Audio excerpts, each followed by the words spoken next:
I did an experiment on Sunday and I was the guinea pig. I had a very strong cup of coffee. It's been over 7 months since I had any coffee. After my drink, I felt the following: a cold sweat, racing heartbeat, clammy all over. Could not focus on a single conversation very well. My mind was racing through many different things. I had a totally wired brain. After a few hours, I felt the come down and was left feeling flat and hollow. To think at one stage of my life, I used to drink 3 double espressos a day.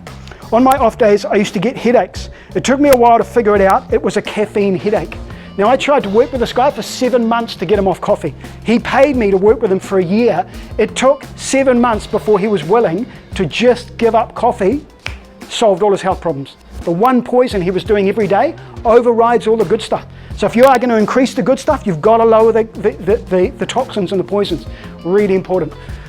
I hope I answered your question okay. That's coffee, right? And by the way, 1 gram of caffeine is fatal for human beings. If you have 1 gram of caffeine in an hour, you can get that now in 6 coffees.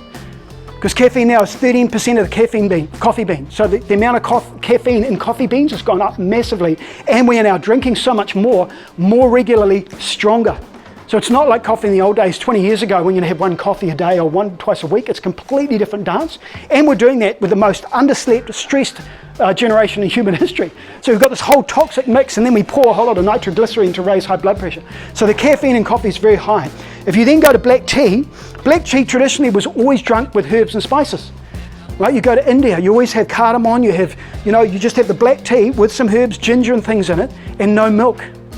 Milk is a recent invention in that sense. And then you go to green tea and you look at the longevity cultures are drinking 5 to 10 cups of green tea a day. Now, green tea has caffeine, but it also contains L-theanine. L-theanine offsets the caffeine. So you don't get the negative from the green tea caffeine. And the caffeine in green tea is very low. Does anyone know how many litres of green tea you need to drink to get a fatal dose of caffeine? 50. 50 litres of green tea. You will drown before you drink enough green tea to get a caffeine overdose.